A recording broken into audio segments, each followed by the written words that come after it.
Hey everyone, welcome to another video on my channel. You might have all heard about the news of this US based trading firm called as Jane Street, which allegedly illegally made close to around 36,000 to 40,000 crore profit from Indian markets by manipulating the markets.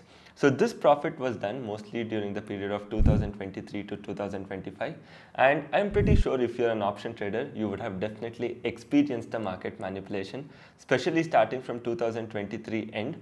So trading in the market started to become much harder. There were random spikes. Market suddenly used to go up, come down. The premiums used to spike, and premiums never used to give up the way they used to do earlier. I'm pretty sure all the traders, including you and me, would have actually experienced it. That's the reason trading had become very difficult in the last 2-3 years. Today in this video, I'll try to summarize and break down the 105-page report by SEBI on how Jane Street was able to manipulate the market and earn profit nearly close to around 36,000 crores in the last 2 years. So in this, SEBI was able to properly identify and mark the trades which were manipulated to a tune of 4,843 crores, which they have asked to return back. So let's try to break down what exactly is Jane Street. So how they started entering into the markets, how they were able to manipulate the prices, what was their trading strategy, and finally how they ended up making profits. So let's quickly get into the video and let's start by who exactly is Jane Street.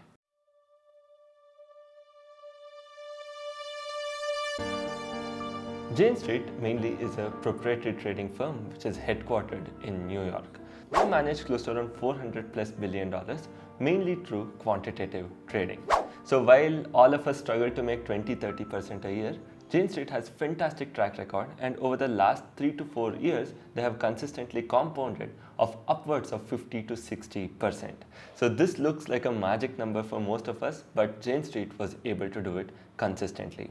From 2020, they have traded over $4 trillion worth of securities. So they have basically 6 total branch offices which they operate from Hong Kong, New York, Chicago, Amsterdam, and Singapore.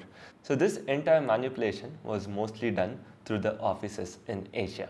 So that is basically Jane Street Investment 1, Jane Street Investment 2, Jane Street the Hong Kong entity, and the Singapore entity. So let us try to break down how they were able to do all of this and what actually led them to do the entire manipulation.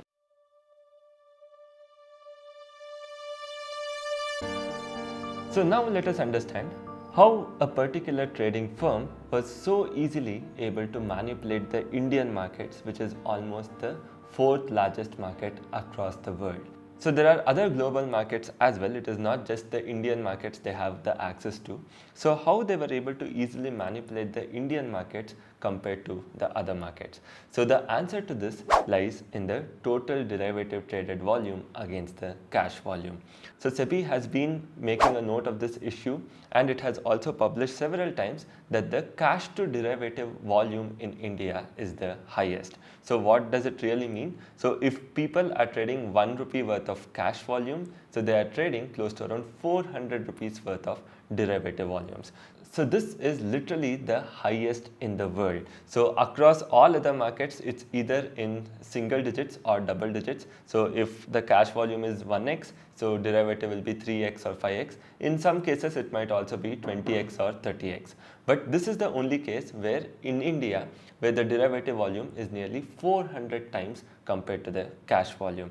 And that's the reason these people were able to easily manipulate the prices and rig the prices to make sure it benefits them.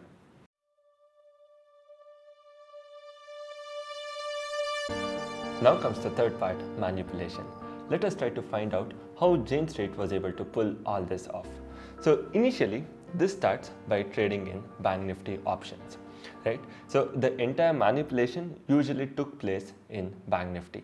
So before we get into how did it happen, so Jane Street is mostly alleged of 2 main issues. The first one is the last hour market manipulation to ensure that the market ends in a particular range, and the second one is building up positions and moving the market in their favor to ensure that they end up making profit. So this entire thing is considered illegal according to the regulator because they use their money power to move the markets in their favor and build the positions accordingly to make money out of it.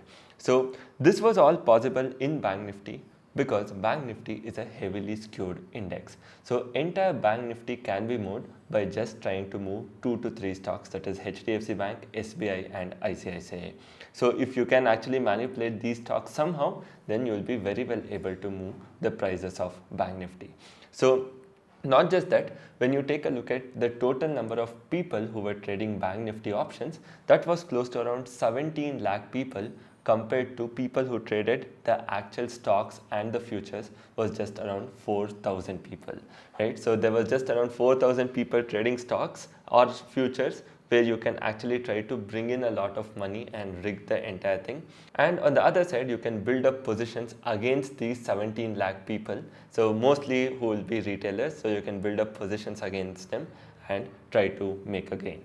So there also reached a point where nearly 20 to 25%, even in some case 30% of the volumes of the particular stock was actually being traded by Jane Street. So this in itself is a huge number, because just imagine trading a big company and 25 to 30% of the daily volume on an expiry day is created by a single company. So you can just imagine the kind of money they were pumping into the markets. So now how all of these work, let us find out. Let us break down the first allegation of how they were able to pump and dump. So this started mostly in 3 phases, where the first phase is the pump phase. So in the pump phase, what they used to do is they used to aggressively buy stocks and futures. So of a particular stock, let's say any stock which they can easily manipulate the index. So they used to start buying, let's say HDFC Bank, ICICI Bank. So I'm just giving you an example, right? So they used to start buying futures and stocks aggressively, and they used to pump up the price, right? So now the Bank Nifty used to move up a lot, and their main idea was not to make money out of the up move, but the real idea came later on, right?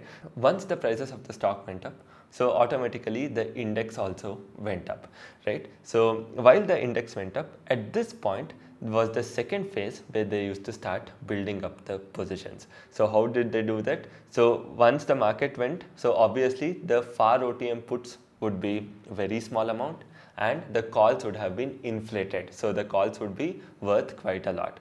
So at this point, they used to start selling ATM, ITM calls. So they used to aggressively sell calls and buy OTM puts, which were very inexpensive. So they would be hardly worth anything. So they used to buy OTM puts and aggressively sell ATM call options, right? So just imagine, so for some person to be so bearish on the market, so to sell aggressively ATM calls and buy OTM puts as much as possible, so you wouldn't be doing that in a normal case scenario unless you know that you have the power to move the markets. So nobody would be doing that. So let's say on a bullish market where the market has continuously gone up, right? Nobody would dare to use all their capital to buy puts and sell calls unless you know that you can move the market where you want. And then comes the dump phase. So in the dump phase, they used to aggressively start selling all their stocks which they had built up, all their futures which they had built up. So they used to aggressively start selling that. And while they did that, so what used to happen is, obviously when they did that aggressively, so they used to definitely lose on their stock positions as well as future positions. There is no second thought about that, because they used to pump it down aggressively, offload their futures and stocks aggressively, and the price used to come crashing down. While it came crashing down, they made some losses on their futures positions, they made some losses on their equity position, but all this was offset by their options position. So SEBI has given an example of this in their report, which happened on January 17th. So they have specifically mentioned how Jane Street was able to manipulate the entire thing. So initially on January 17th, due to the earnings result of HDFC Bank, so Bank Nifty opened down with almost around 3.4%, because HDFC came out with a disappointing result. So this is January 17th of last year, right? So they came out with a disappointing result and it opened almost close to around 3.4% down. So now came in Jane Street's Indian subsidiary, which is JSI Investment, which is Jane Street India Investments. So they, in the first hour, that is starting from 9:15 to 11:17. So SEBI has properly mentioned these time and date in their report, 9:15 to 11:17, when it opened with a 3.4% cap down. So they aggressively started to pump in money to buy Bank Nifty stocks. So what did they buy?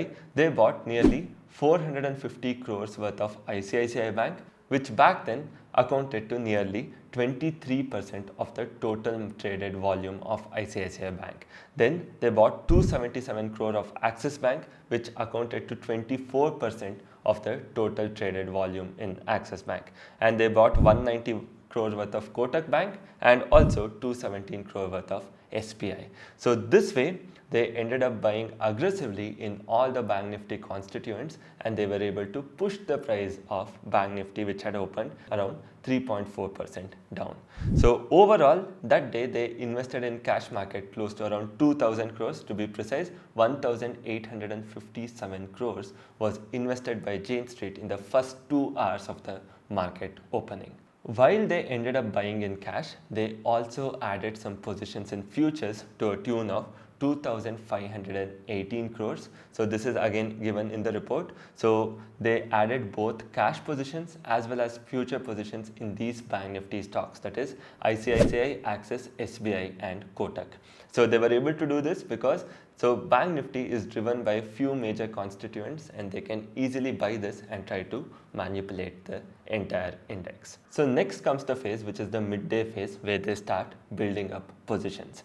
So while they did this, SEBI also mentions what kind of positions they started to build up. So let us see how it was done. So while the market started to go up, while they were able to push the markets higher, so Jane Street aggressively started to sell 41,700 call, which the premium was around 421 rupees. So this is the ATM call, you might note. So they were able to sell the ATM call at 421 rupees, where they were aggressively selling. On top of that, as the market went up, so the calls had inflated and the puts would be lower, right? On top of the call positions which they have added, so they also started to buy the puts, which is again same 41,700 puts, which had now dropped to around 155. So just think of this scenario where they pushed up the price of Bank Nifty by manipulating ICICI, Axis, Kotak and SBI. So while the Bank Nifty went up, they started selling call options which were trading around 417 rupees, and they started buying put options which were at 155 rupees, OTM puts and ATM and ITM calls. So you wouldn't be daring when the market has gone up so much to end up entering such positions, right? So you would be really scared to do that, right? So when the market has gone up, you're aggressively buying OTM puts and aggressively selling ATM and ITM calls. But Jane Street was pretty sure of what they were getting into. They knew how they were manipulating the entire market, and they ended up building the position. So this position can only be built if you're confident enough to move the market. The net position was 9,218 crores of notional exposure in the market, and all of this was bearish exposure. So on top of this, while the Indian firm was doing this, there were other firms which also ended building up some similar positions in other indices, in other expiries and so on. All put together, they had an additional 22 or 23,000 crores worth of notional exposure of bearish position in the market. So you wouldn't definitely dare to take that. So 23,000 crore worth of bearish position in the market, right? So this is, even though the notional exposure, it is quite huge when you take a look at it. So what they did after this, so this was built from 11:17 to 11:49. So almost in the span of 30 minutes, they aggressively added these positions. So after building up the position, so after 11:49 till 3:30, they started to aggressively sell all their stocks. So initially, whatever they have built up with futures in ICICI, Axis, Kotak and SBI, they started to dump both the stocks as well as futures. So now you can see what exactly has been done. While they bought 5,000 crores worth of stocks, right? So they have created additional exposure of nearly 30,000 crores in options. And all this is going to play out now.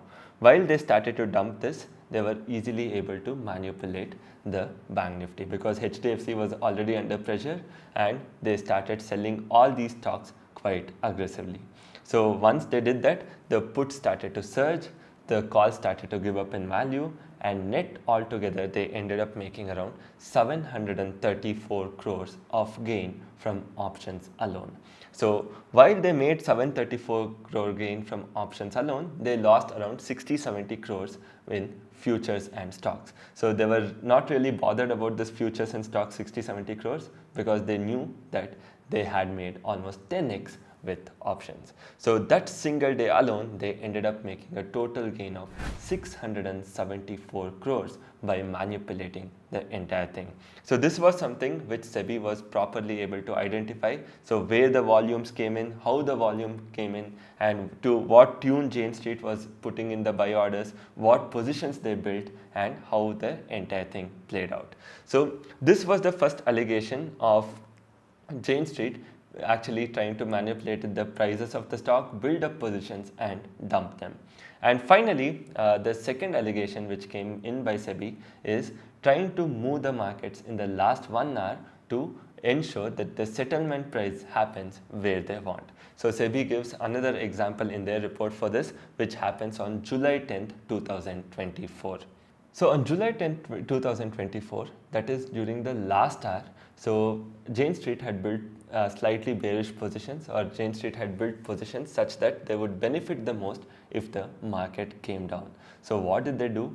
So in the last 1 hour, so they sold nearly close to around 2,600 crores worth of futures in open market to bring down the prices. So how were they able to do it? So they aggressively sold the futures of both index futures as well as the stocks futures to bring down the prices. And if you take a look at it, so in the last 1 hour, so how was SEBI able to identify? Nearly 37% of the total futures volume came in from Jane Street. So now you know that nobody is really trading so much, but one firm aggressively selling futures at whatever rate possible. So you know that they are in here for something, right? So they were able to successfully push down the price to make sure market ends such that they benefit from their options positions. So these are some of the observations by SEBI which is put down in their paper, and they have allegedly traced transactions worth of 4,830 odd crores which they were able to identify has been earned through market manipulation. So there is still money left from an overall gain of almost close to around 37,000 crore. We don't know how much has been come from manipulation because not everything was being able to link to manipulation. So while SEBI has alleged this, so the thing is it's just an allegation. Again, you have to remember it has not been proved. So Jane Street completely denies it. So let us see how this is going to play out. So this is how a single US based trading firm was able to manipulate the entire prices in the market, entire prices in the option domain, just because the overall option traded volume in India was very high compared to cash or futures. And when you take a look at it, the entire option pricing is derived from the future price and the spot price. So while the spot and futures move, right, so the option also moves in that particular direction. So it becomes much harder to manipulate the option price alone, but it becomes much easier to manipulate the overall cash prices because the volume is very low. So this is the story. So it is only one Jane Street. We don't know how many other Jane Streets are there in India who are trying to do the same thing or who have already done such and ended up gaining from the overall movement. So before we move on, so I would also like to tell you about QuickAlpha's learning path. So in case if you are one of those traders so who wants to trade systematically, who wants to build systematic methods of trading, so then this is a right workshop for you. So this is going to be a 2-day workshop which is going to be a very personalized one. So we are going to understand you as a trader and help you build equity and option systems that can suit your need. So again, so if you take a look at it, it's not a great story, and the regulator is definitely going to come and take some strict actions. They are going to put in some strict rules of how exactly the entire trading can take place, because end of the day, all they're doing is end of the day taking money from the retail. So some of you might argue that end of the day it is just open market. So if you have money, you will be able to move the market in the way you want. But here the thing is, when you take a look at what is market manipulation, so market manipulation is nothing but when you take a trade with an intention to deceive the other person and gain from it. So SEBI is not going to come and question when you invest 4,000 crores in the market or pull out 4,000 crores in the market. But if you're doing this with an intention to deceive other people, only then it becomes market manipulation. So let us see how things turn out, and I hope you have enjoyed this video, you have found it valuable. So if so, make sure you hit the like button, share this video, and also follow me for more. So don't forget to hit the subscribe on the channel and also hit the bell icon. Thank you so much guys. See you soon in the next video.